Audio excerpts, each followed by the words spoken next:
Thanks for everybody for hanging in there for the day. This is our last session, and we calculated this out weeks ago that we would have Paul Rush join us here at the end of the day because he always entertains us, and it's always great information we get from Paul.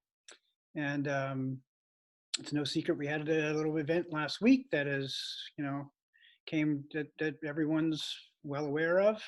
I'm sure that will come up here in the next this next session.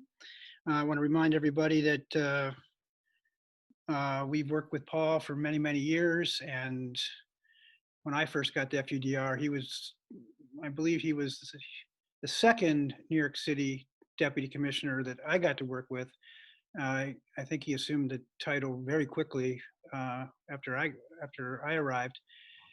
And my experience with Paul has been that a really great one. I think many people share that opinion that he's a very fair person, listens to people, has to make some very tough decisions.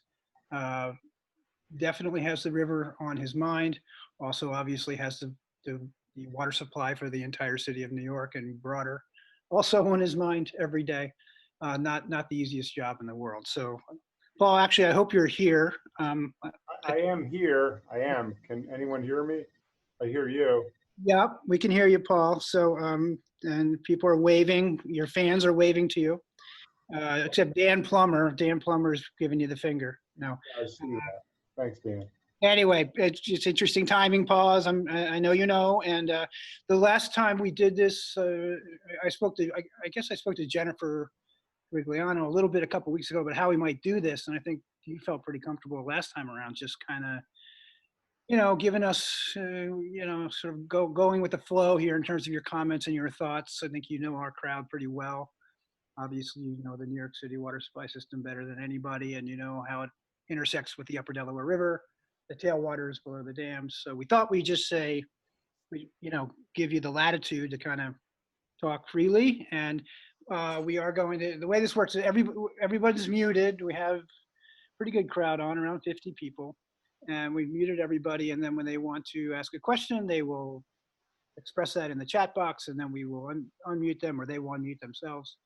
And they can ask you the question directly. So that's how it's going to work, Paul. Okay. Okay, so go ahead. So we're scheduled to end at 3 o'clock. I got to get it pretty close to that, maybe a little over, not much. I put together a pretty short presentation just to go over some highlights. I'll talk a little bit from that. I think I can share my screen, right? Yep. Oh man, this is crazy. All right.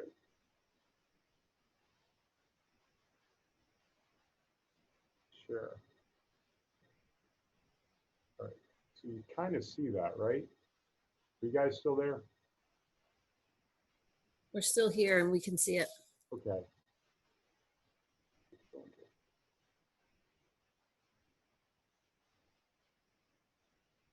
Okay. Thanks, Jeff. Thanks for that kind introduction. Before I get into the presentation, just this past year, 2020, has been difficult and continues to be really difficult for the city and the water supply of the city. We're under severe fiscal restraints. It started this spring and continues to impact us as we go into the fall and into this fiscal year 21 that we're in right now. It's really challenging. We have some really severe budget restrictions in place. Interesting enough, we've been watching water revenue, water use, and there's been a slight decrease in water use throughout the system, and water use and sales of water is how we get our funding. There was a slight decrease, and it was really a result of a large decrease in use in Manhattan, big decrease in use in Manhattan, but it was largely offset by increases in uses in the other boroughs. And we're tracking that carefully. And one of the one of the results is all the managers have been put on 5 days of furlough that we have to use over the next couple of months. I actually am going to do some furlough days coming up at the end of this week or next week. But it is a really difficult time period for us. So I'll give a few updates on some projects, and then we'll get into any questions you may have. First, touch on the Catskill Aqueduct Repair and Rehabilitation Project. We did work from 2018 through 2019. We've done 2 shutdowns where we're going into the Catskill Aqueduct, shutting down from almost 10 weeks at a time, and removing the biofilm that's built up on the inside of the aqueduct to decrease the friction in there so we get more water through the Catskill Aqueduct in preparation for the shutdown of the Delaware Aqueduct. There's some leaks that we've been fixing along the way that we've identified. And it's a lot easier to fix a leak in the Catskill Aqueduct than the Delaware Aqueduct. For the most part, it's just running along the surface of the earth, covered over with grass. It's easy to get to. We removed about 30 miles of biofilm so far. We identified a really significant structural issue on the aqueduct where it goes across a creek near New Paltz, where we completed some emergency repairs to that this past spring. And we're currently getting ready to shut down again coming December 1st for about 10 weeks. At that point, Catskill Aqueduct will be out of service, and we'll be relying on the Delaware Aqueduct and the Croton Aqueduct and the Croton system. Last year, when we were using the Croton system, there were a lot of taste and odor complaints throughout the Croton area of distribution system. And we've identified that as being caused by two organic compounds that are both harmless, geosmin and MIB, which are the result of naturally occurring bacteria, byproducts of those. And to ensure that we're able to use the Croton system during the shutdown coming up, we're just in the process of commissioning the Croton filtration plant with a new granulated activated carbon filtration system. We replaced a section of anthracite media with GAC. We're just doing the process of testing, and we should be able to use that again by the end of this month. And that granulated activated carbon should be able to remove those organic taste and odor compounds. So the Delaware Aqueduct itself, this is just north of the Newburgh Beacon Bridge. The blue line is the Delaware Aqueduct, the existing tunnel between Rondout and West Branch Reservoir. The bypass tunnel itself, the yellow section has all been bored. Boring was completed in August of 2019. And we're now in the process of going through and doing the concrete lining of that section. We've completed about 30% of that concrete lining on the inside. We're still on track for a shutdown to connect the bypass tunnel in the fall of 2022. So when we shut down in the fall of 2022, the purpose would be to do this construction in the green section on the front end and on the back end where we actually connect it to the tunnel. And naturally, the tunnel needs to be emptied when we do that. If we do it under pressure, we'd have a big problem. That's looking good right now, so we're happy about that. We've had a couple of instances where some of the contract employees got COVID-19, and we've managed our way through that, and construction is progressing forward.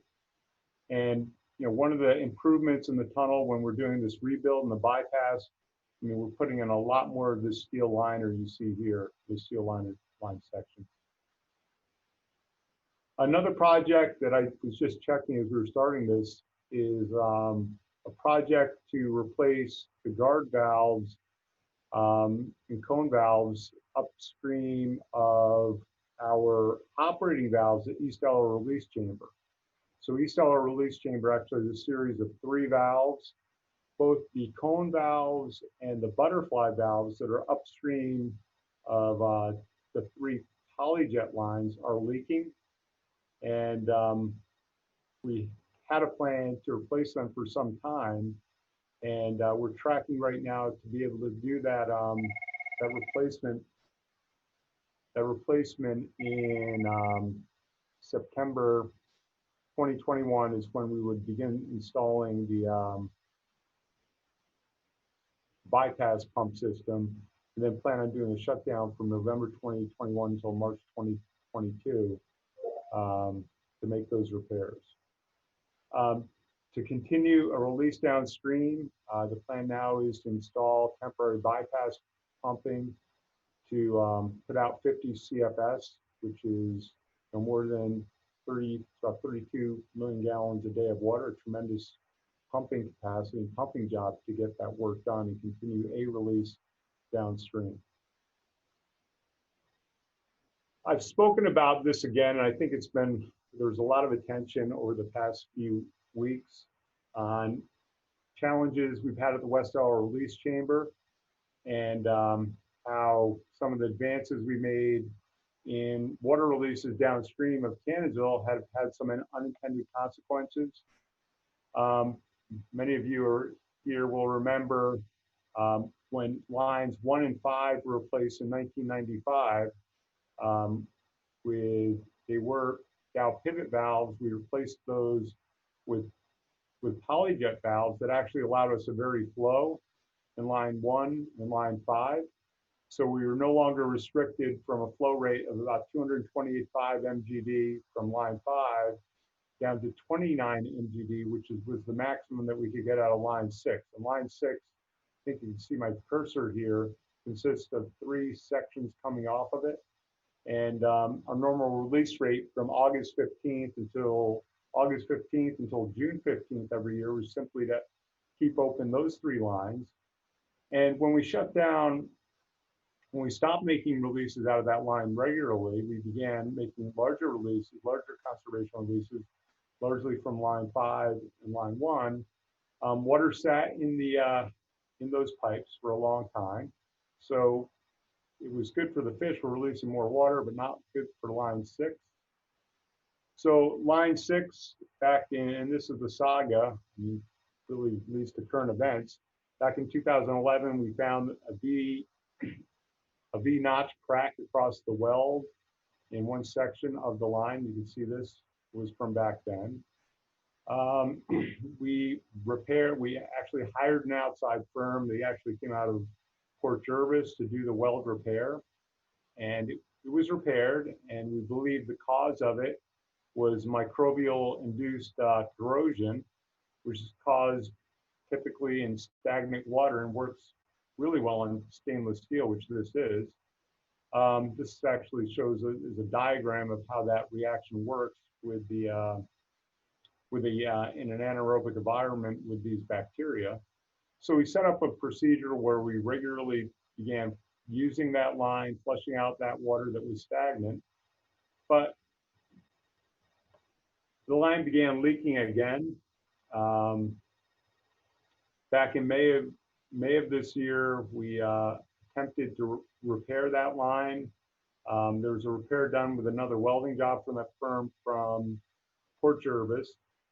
And then we were faced again, after they did that repair, we quickly had another leak that sprang. And the leak was continuing. We weren't able to shut down to do a repair, nor did we figure out what the repair would be. And you can see this wooden arrangement that was put together to essentially hold the plug in place. The plug over time began to leak and continued to leak a little bit more. There was always leakage coming out of there. And then we worked with some of our machinists from down in the city to develop a way to repair the line ourselves with our own forces. And you can see the repair section on the right where they actually fabricated new sections of stainless steel and went in and did the weld. The scheduling of it, we've been working on this for some time, and we're looking at USGS also was interested in doing some measurements of the Silesville gauge, where they had some concerns about the flow there, to try to line up at the same time we were going to do this shutdown. There was work to try to line that up with river master releases, and also importantly was to do it at a time where it had the least impact on the habitat. And we worked closely with New York State DEC, and it was determined that this time of the year would be the best to do it.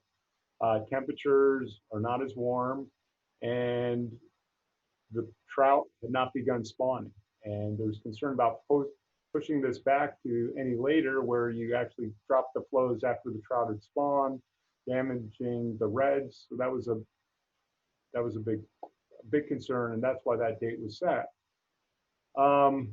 What wasn't done very well on this was actually reaching out to tell people ahead of time when this event was going to occur. I don't think we did not give, we had spoken that we needed to do this at some point in the future, but really didn't indicate when we were going to do it until the first public notice was actually a press release that went out on a Sunday, I think a day or 2 days ahead of this, which I was completely, that was not done well at all.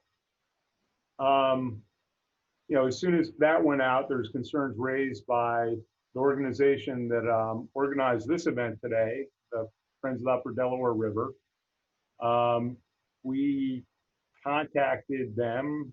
I mean, you had contacted us. I had actually contacted Jeff, and I had spoken. Dan was involved in that as well, about the work that was ongoing. We discussed options to postpone the work or possibly cancel the work.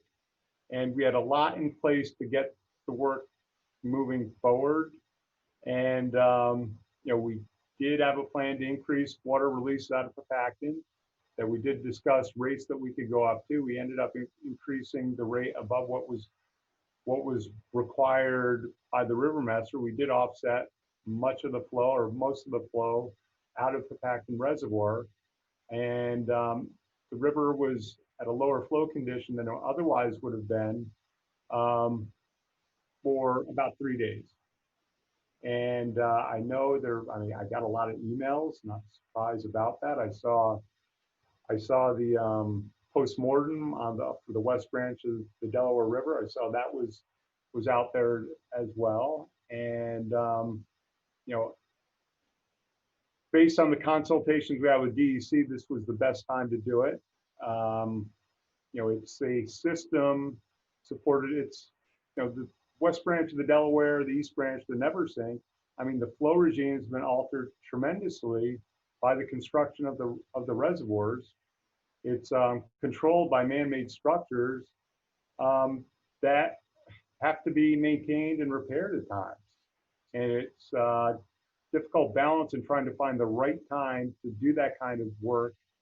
And one thing that I think we fell down terribly on was our communication and explaining what we're going to do, so people knew what was going to happen. I know guides had trips planned. I mean, there was a lot of things that were out there that we could have done a much better job here. And I appreciate both Jeff and Dan on getting on the phone early on that Monday morning to discuss this.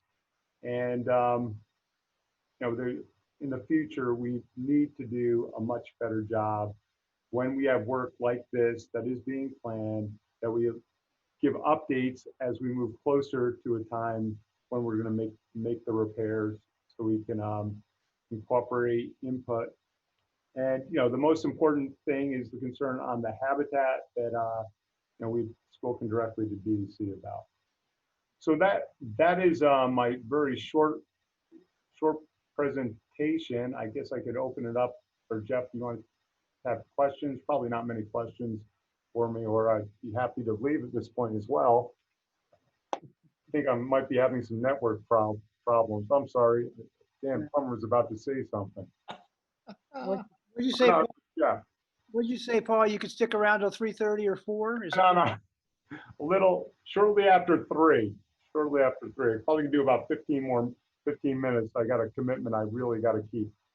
All right, real quick. I'll just be real quick responding, and then we'll open up the questions. Like, yeah, it's tough, and when the communication doesn't happen, that made this particularly tough. There was also some confusing language in the press release. I thought about looking at recent rains, and then when I talked to DEC, they talked about anticipated rains, and we were also in that October step change zone or seasonal change.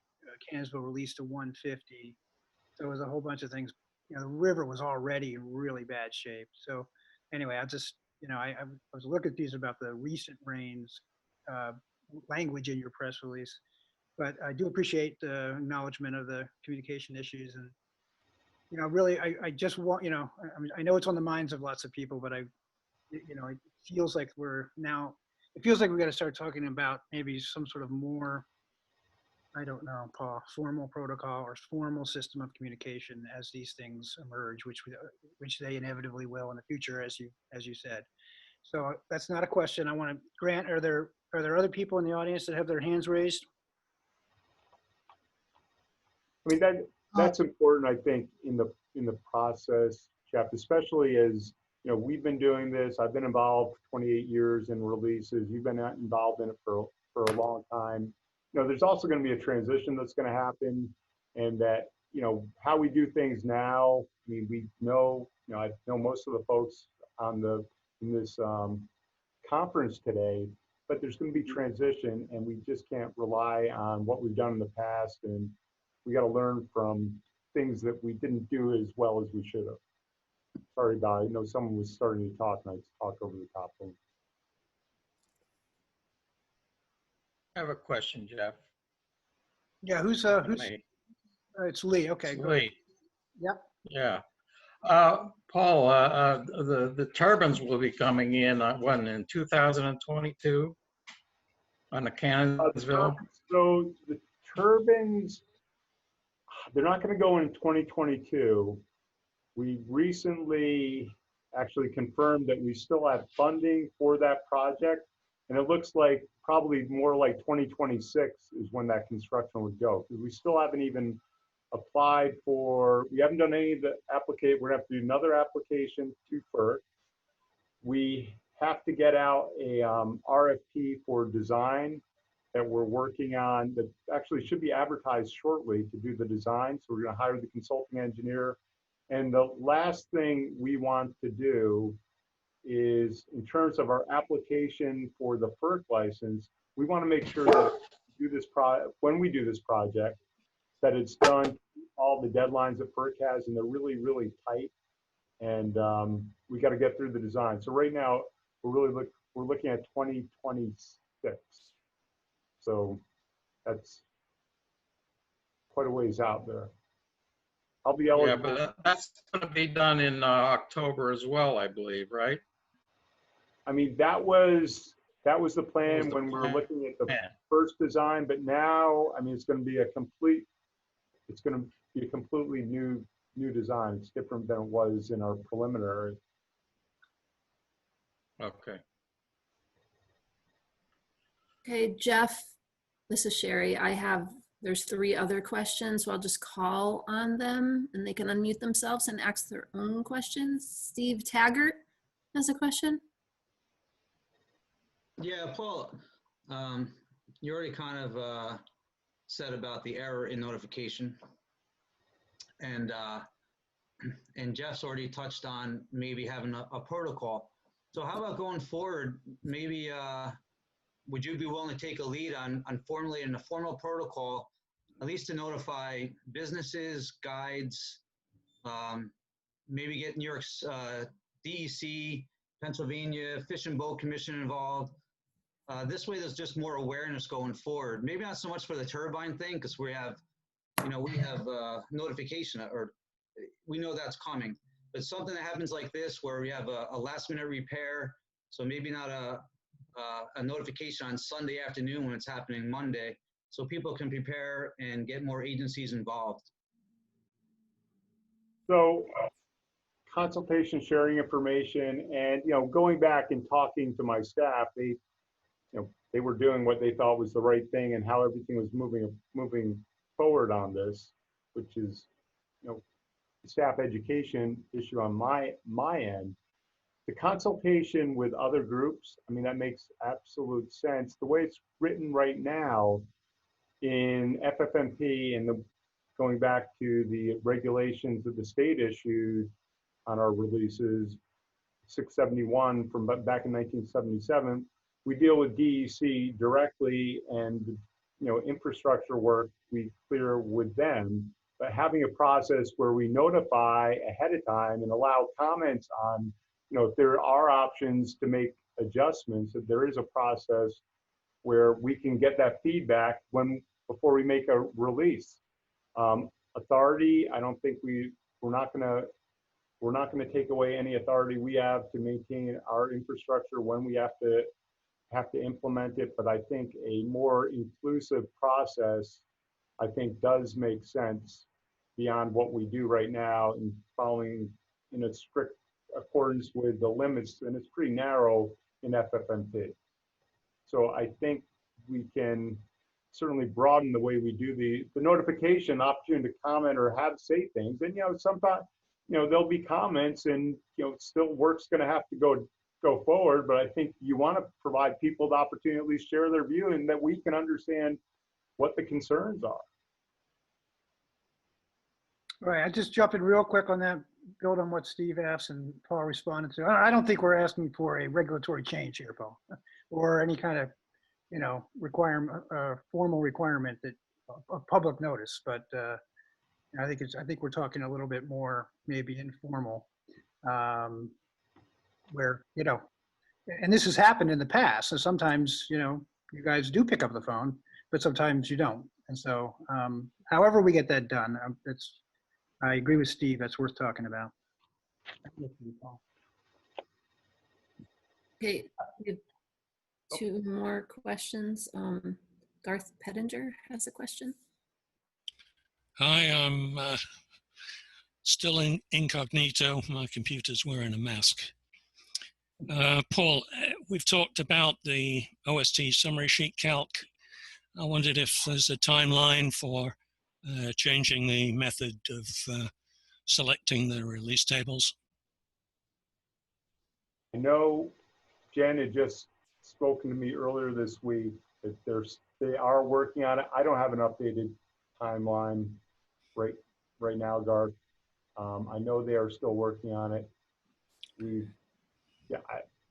That's all I can say on that. All right, second question. We overuse the thermal relief bank because of the current method of selecting tables. Is DEP going to compensate the rivers for the additional 550 that the current system used? I guess the premise is we overused, which I will take issue that we thought we did not overuse it. I take issue with that. The second half, I can't answer it, so I don't think we overused it. The point was that we believe that the way we were using the method, the current method, resulted us in being in table F as opposed to table G. The thermal bank, and I know Peter was going to do a presentation, I thought it worked well and there was not a need for additional water, so that kind of worked out. But I think that's actually the same question you asked in your first question on how we do the calculation and determining what table we go into and whether we're making progress on it. Actually, we're concerned about May. You asked the second question, your first question and second, you actually asked the same thing twice. Actually, we're worried about thermal conditions possibly in May. May. Mm. Okay. So the answer is no. Okay. We're not reimbursing water based on that. We are looking at how we do the table selection process. Okay. Sherry, is there another question? Yes, Grace Woodard asked a question. Grace, are you still on and can you unmute yourself?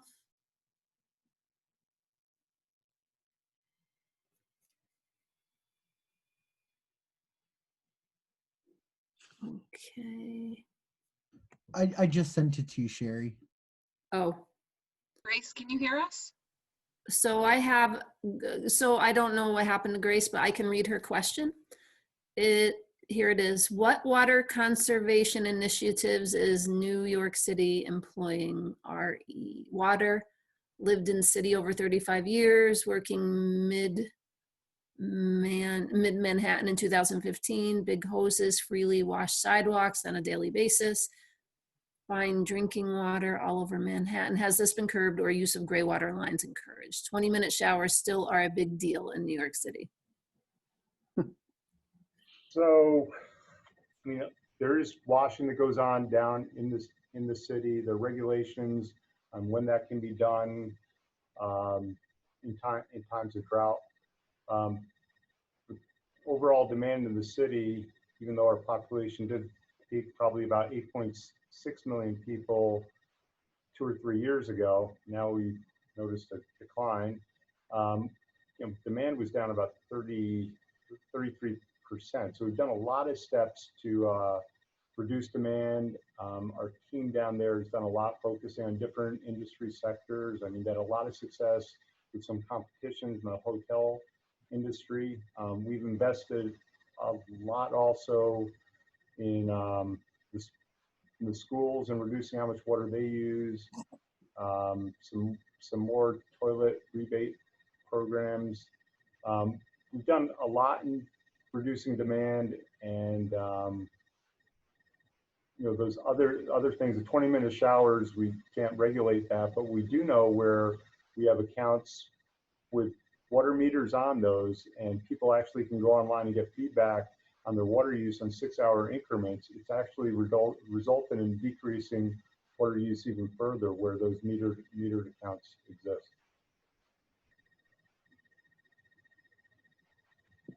And gray water, the one on the reuse, I mean, we're supporting research on the gray water reuse question that was in there, but we have not implemented anything at this point. Okay, Grace. So Garth, on your question on the timeline, I asked Jen next door to walk over. I'll allow her to give the quick update on that. I don't want to leave you hanging. Hi, Garth. So I know Daryl reached out to you. I did meet with Pennsylvania Fish and Boat and New York State Fisheries on this. What we're looking to do is try to find a way to model the anchor ice that forms in the wintertime to see what kind of effect that has on the habitat potentially. We don't know how to do that just yet. We're reaching out to NOAA to see if they have the ability to do that, because we don't have the ability to do that. We're also looking to see how the seasonal change with your suggestion affects directed releases in the fall and in the winter. And Daryl had suggested that they would like to do some modeling with the new DSS when that becomes available, although we're not 100% sure when that's going to come out. He thinks he might be able to do some of that ahead of time with the older version of it.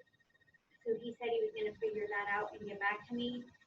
I did brief the Decree Party Working Group on this issue and where we currently stand, which is what I just briefed to you. And with the holidays and everything else, I told them that we would probably be getting back to them sometime in the beginning of the new year, once we have the opportunity to speak with NOAA to see if maybe they can help us out with some of this ice modeling. Okay. Thanks, Jen. One more question. Sherry, are there any other questions in the queue, or is anybody else? There was one more question from Bridget Davis. She asked why they are releasing so much from Cannonsville now. Uh, Director releases, I mean, it's been dry. And, actually the Montague target's been missed a couple of days here in a row. Largely because we've had these storms that were forecast to come up over the watershed into the Delaware Valley there that just haven't, they haven't materialized. That's why we're now releasing a lot of Cannonsville water to meet the directed release. I mean, if you look on a drought map of the Northeast, the Catskills are like the one area that is not in drought conditions, and that's because of Isaias. Yes, Tropical Storm Isaias, we actually got a good shot of water from that. Had we not had that, I mean, we would be in really, we'd be in tough conditions with the reservoirs at this point. And so what's gonna happen here, just in the short term, if I could wrap up for the rest of the year. So we're gonna begin taking, now that the Croton system work is wrapping up, we're gonna start tapping more into Croton, running more water out of Croton. We're gonna shift to start taking more water out of Catskill ahead of the shutdown that's coming up for 10 weeks. And then we'll continue to keep the 700, I mean, we're gonna keep Delaware at 700, but after we get out on the other side of that and make up our loss in storage largely by tapping into Croton. So that's the plan. I really got to go. Thank you. Okay, Paul, thanks a lot. Thanks for staying over time. Always nice talking to you.